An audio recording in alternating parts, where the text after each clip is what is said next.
नमस्कार साथियों, स्वागत है आप सभी का आपके YouTube चैनल सिलेक्शन पॉइंट पर। साथियों, थोड़ी माफ़ी चाहता हूं कि पिछले 2 दिनों से हमारी राजस्थान के इतिहास से संबंधित कोई क्लास नहीं बना पाई, क्योंकि अभी 10वीं और 12वीं के 12 फरवरी से पेपर चालू होने हैं बोर्ड के, तो उन्हीं कामों में लगे हुए थे, तो थोड़े बिजी थे, समय मिला नहीं। परंतु आगे से हम कोशिश करेंगे कि हमारी क्लासें लगातार चलती रहें। ठीक है, तो चलिए हम आज की जो हमारी क्लास है उसमें हम 1857 की क्रांति पर चर्चा करेंगे। और जो हमारी लास्ट क्लास थी उसमें हमने जो राजस्थान के राजवंश है उनको कंप्लीट किया था, परंतु अब हम 1857 की क्रांति पर अध्ययन करेंगे। और आज की क्लास में हम ये देखेंगे कि क्रांति की शुरुआत किन कारणों से हुई थी, राजस्थान में सैनिक छावनियां कौन कौन सी थी, वहां पर कौन सी सेनाएं तैनात थी, राजस्थान के विभिन्न रियासतों में पॉलिटिकल एजेंट कौन थे, राजस्थान में 1857 की क्रांति के समय जो रियासतें थी उनके शासक कौन थे, उन पर हम चर्चा करेंगे। और जो इससे अगली जो हमारी नेक्स्ट क्लास रहेगी उसमें हम जो राजस्थान की विभिन्न छावनियां हैं वहां पर जो सैनिक क्रांति हुई थी उन पर विस्तार से अध्ययन करेंगे। ठीक है दोस्तों, तो चलिए हम शुरू करते हैं आज की क्लास को। राजस्थान की 1857 की क्रांति पहले थोड़े समझ लेते हैं, उसके बाद में थोड़ा बताता हूँ। क्रांति का कारण क्या था कि राजस्थान की जो रियासतें थी वो मराठों के लगातार आक्रमण से परेशान थी। मराठे आते, उनके आंतरिक मामलों में हस्तक्षेप करते, उनसे धन लूटते और वापस चले जाते, और इनका ये क्रम लगातार चलता रहा। और राजस्थान के जो राजपूत शासक थे उस समय क्या है, आंतरिक रूप से कमजोर भी हो गए थे, क्योंकि जो मेन रियासतें थी जैसे जयपुर मान लो, उदयपुर मान लो, जोधपुर मान लो, इनमें क्या है आंतरिक संघर्ष की भावना पैदा हो गई थी। और इन्हीं रियासतों ने सबसे पहले मराठों को राजस्थान में बुलाया था, और फिर उनको मराठों को उनका कमी का जो मुख्य बिंदु था वो पकड़ में आ गया, और उन्होंने लगातार उन पर आक्रमण करते रहे और उनको लूटते रहे।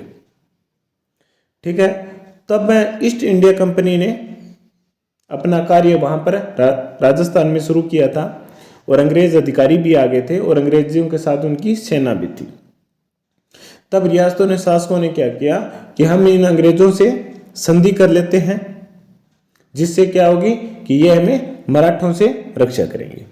अब देख लो कि ये था कि एक समस्या जहां पर समाप्त हो रही थी कि मराठों के आक्रमण से उन्हें आज़ादी मिल रही थी, वहीं दूसरी तरफ उन्हें अंग्रेजों के जो दबाव है, नियंत्रण है, को भी झेलना पड़ा था। ठीक है, और ये जो अंग्रेजों का भी उसी तरह मराठों के समान ही आंतरिक मामलों में लगातार हस्तक्षेप बढ़ता गया, जिससे राजस्थान की जो आम जनता है, सैनिक है, जमींदार है, वो उन अंग्रेजों के खिलाफ हो गए और एक स्वतंत्रता संग्राम के रूप में क्रांति कर दी थी।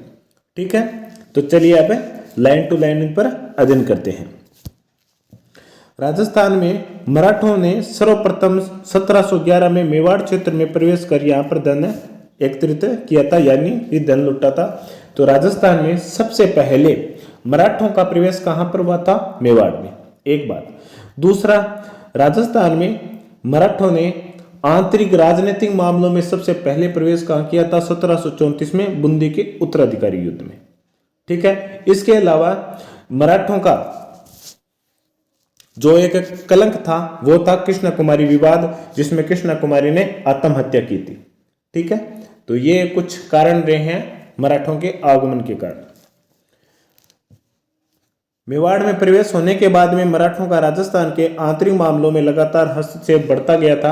अब जैसे हमने जयपुर के जो राजवंश थे उसमें हमने चर्चा की थी बूंदी के उत्तराधिकारी को लेकर के, फिर जयपुर के स्वयं के शासकों को लेकर के, उसके बाद में जोधपुर के शासकों को लेकर के आंतरिक मामलों में इन मराठों का हस्तक्षेप लगातार बढ़ता गया। इसके अलावा मराठों के अलावा पिंडारी थे जो कृष्णा कुमारी विवाद में भी शामिल थे, उनका भी हस्तक्षेप लगातार बढ़ता जा रहा था। 1802 में अमीर खां पिंडारी ने नाथद्वारा पर अधिकार कर लिया था। ठीक है, 1802 में अमीर खां पिंडारी ने भी नाथद्वारा पर आक्रमण करके वहां पर अपना अधिकार कर लिया। इसके बाद में 1732 में स्वाई जय सिंह जो मालवा का सूबेदार बना था, ये जयपुर के शासक है, उसे मराठों ने घेर लिया और जय सिंह को पराजय स्वीकार करनी पड़ी थी और 28 परगने मराठों को भी देने पड़े थे।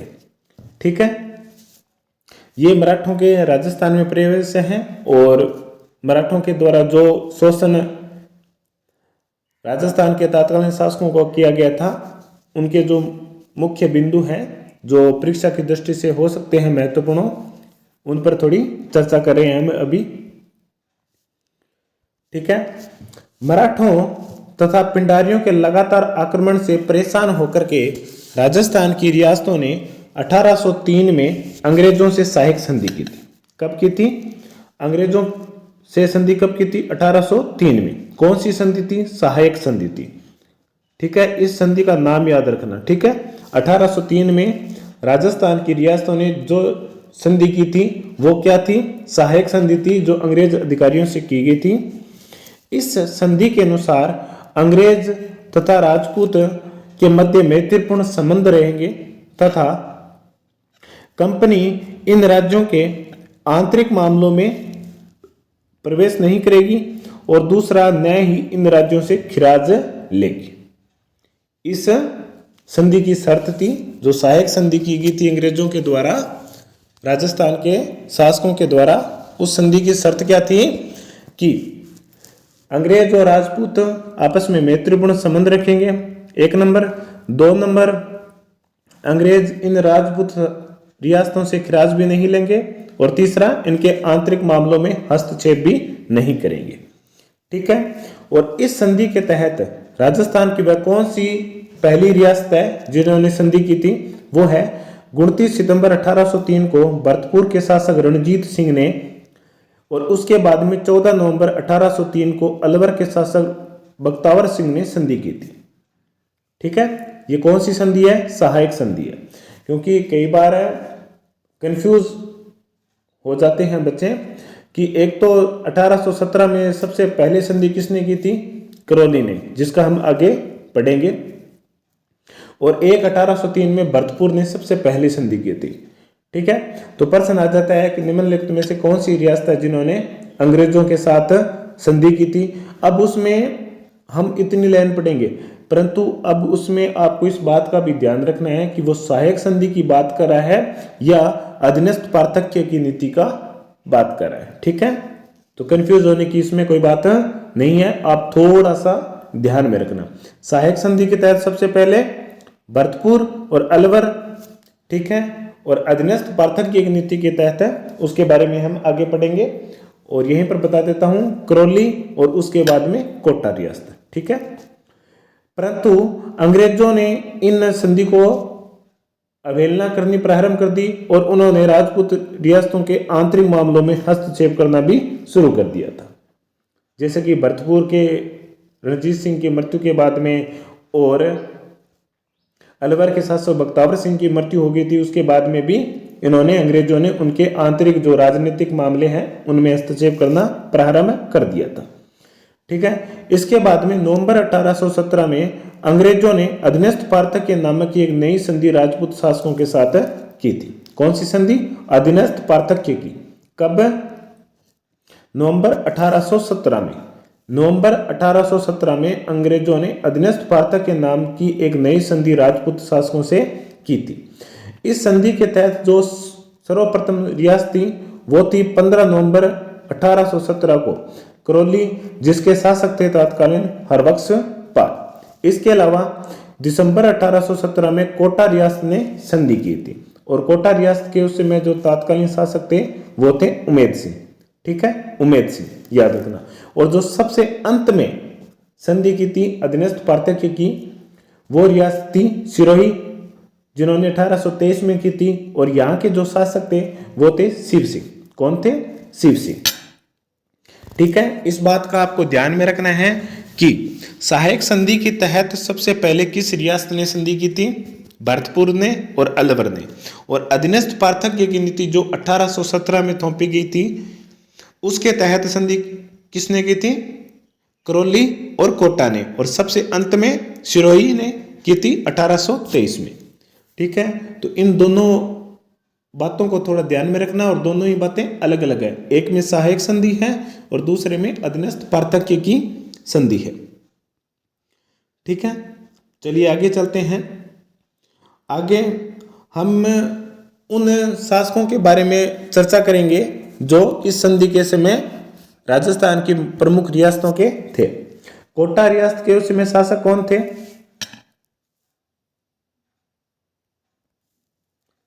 कोटा रियासत के थे उमेद सिंह प्रथम, जोधपुर रियासत के थे मान सिंह, बीकानेर रियासत के सूरत सिंह, उदयपुर रियासत के भीम सिंह द्वितीय, जयपुर रियासत के जगत सिंह,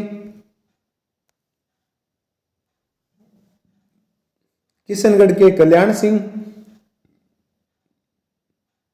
जैसलमेर रियासत के मूलराज द्वितीय और सिरोही के शिव सिंह, जिन्होंने 1823 में अंतिम संधि की थी अधीनस्थ पार्थक्य के तहत। ये वो शासक हैं जिन्होंने अधीनस्थ पार्थक्य के नीति के तहत अंग्रेजों के साथ संधि की थी। ठीक है, अब देखो इसमें भीम सिंह द्वितीय, जगत सिंह और जोधपुर के शासक मान सिंह, ये तीनों वही शासक है जिनके मध्य में कृष्णा कुमारी को लेकर के विवाद हुआ था। ठीक है, तो इस क्रम में भी आप इन तीनों शासकों को एक साथ याद रख सकते हैं कि अधीनस्थ पार्थक्य की नीति के तहत जोधपुर, जयपुर और उदयपुर के वही शासक हैं जो कृष्णा कुमारी विवाद में शामिल थे। ठीक है, इस बात को आप ध्यान में रखना। अधीनस्थ पार्थक्य नीति के कुछ शर्तें थी।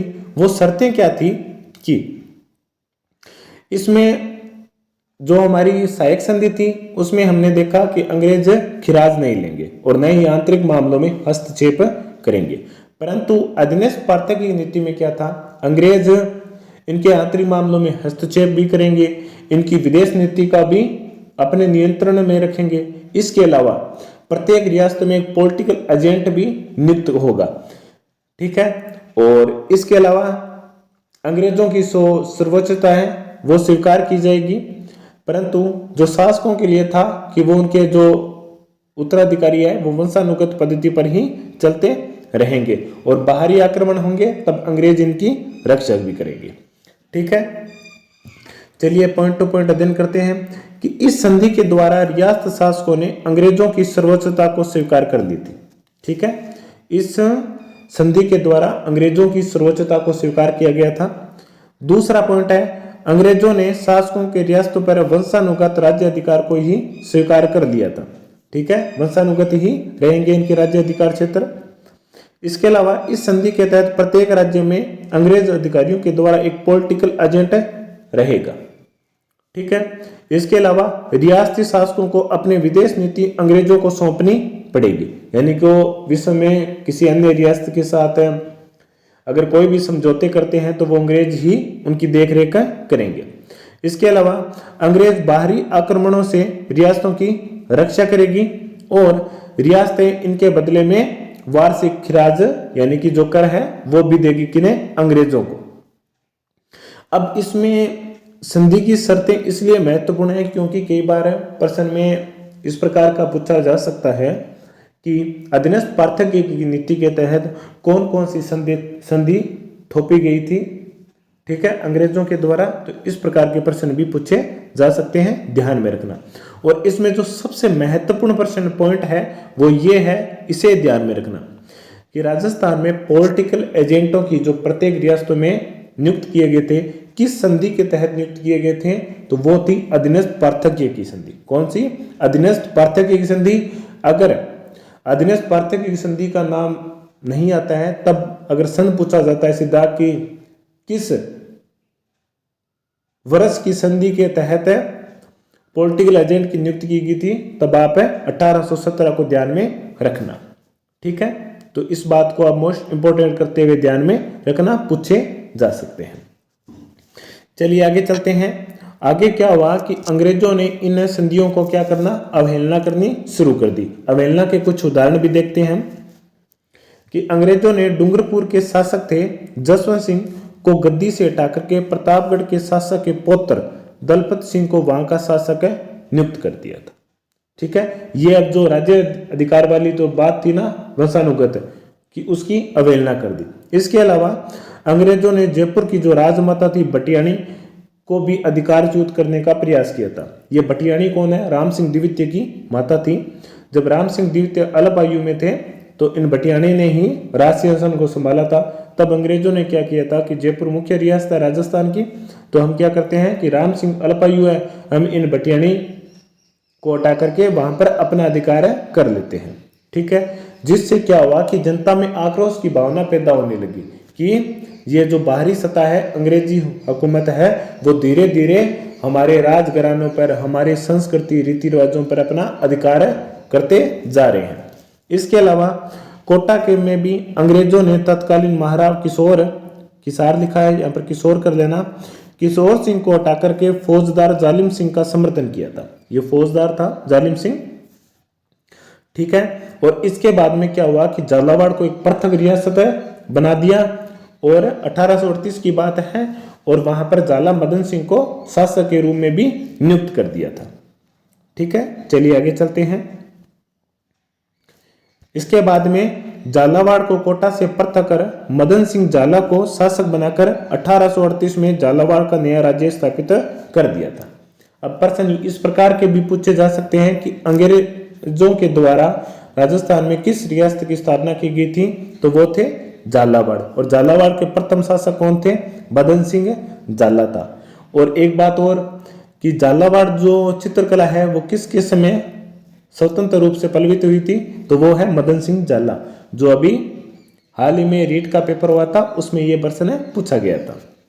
ठीक है, इसके अलावा अंग्रेजों ने क्या था कि जो सामंती प्रथा चल रही थी ना उसका पूर्ण रूप से विरोध किया और सामंतों का दमन करना प्रारंभ कर दिया था। ठीक है, सामंत जो जागीरदार हैं, जो आहुआ के ठाकर कुशाल सिंह, अशोक के शिवनाथ सिंह जो आगे आएंगे, यही कारण था कि जो सामंत थे वो भी अंग्रेजी सरकार के विरोध में थे। ये वे सभी कारण हैं जिन्होंने जनता में अंग्रेजों के प्रति क्रोध और विद्रोह की भावना पैदा कर दी थी। ठीक है, इसके अलावा कुछ और भी कारण है, जैसे धार्मिक कारण है कि अंग्रेजों ने सती प्रथा, त्याग प्रथा, विधवा पुनर्विवाह आदि सभी प्रथाओं को क्या किया था? समाप्त करने का प्रयास किया था, जिससे राजस्थान के वासी जो ये मानते थे कि ये हमारी मूल संस्कृति परंपराओं को समाप्त करना चाहते थे। ठीक है, पर वैसे देखा जाए तो इन्होंने अंग्रेजों ने ये जो कार्य किया था वो बहुत ही उचित था, क्योंकि परंपरागत रूढ़िवादी सोच के कारण बहुत सारी जो कम उम्र में ही विधवा हो जाती थी स्त्रियां, उन्हें न ही तो कोई मांगलिक कार्य में भाग लेने देते थे और न ही कहीं घर से बाहर जाने देते थे, और अंग्रेजों ने इनका खुला समर्थन किया था। और फिर धीरे धीरे जो राजस्थान में जन जागृति के जो नेता हुए हैं उन्होंने और कुछ शासकों ने अपनी इन्हीं परंपरागत सोच को दमन किया और उससे आगे बढ़े। ठीक है, 1857 की जब क्रांति हुई थी उस समय राजस्थान का एजेंट टू गवर्नर जनरल कौन था? पैट्रिक लॉरेंस था। कौन था? जैसे भारत में कैनिंग था ना, उसी प्रकार है राजस्थान में एजेंट टू गवर्नर जनरल कौन था? वो पैट्रिक लॉरेंस था। ठीक है, पैट्रिक लॉरेंस को आप ध्यान में रखना। चलिए आगे चलते हैं।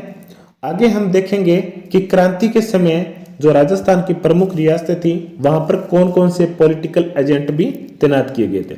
ये पॉलिटिकल एजेंट 1817 में जो अधीनस्थ पार्थक्य की नीति हुई थी, समझौता हुआ था, उसके तहत नियुक्त किए गए थे। कोटा में थे मेजर बर्टन, जोधपुर में मैकमेंसन, भरतपुर में मॉरिसन और विक्सन, जयपुर में विलियम ईडन, उदयपुर में सॉवर्स और सिरोही में जेडी हॉल। ठीक है, इन पॉलिटिकल एजेंटों के नाम भी याद रखना, क्योंकि कई बार सुमेलित वाला प्रश्न भी पूछा जा सकता है। और एक बात याद रखना कि किस संधि के तहत इन पॉलिटिकल एजेंटों की नियुक्ति होगी थी, तो अधीनस्थ पार्थक्य की नीति, जो कि नवंबर 1817 में राजस्थान के शासकों और अंग्रेजों के बीच में हुई थी। और 1857 की क्रांति के समय राजस्थान का एजेंट टू गवर्नर जनरल कौन था? Patrick Lawrence. याद रखना, ठीक है। चलिए आगे चलते हैं।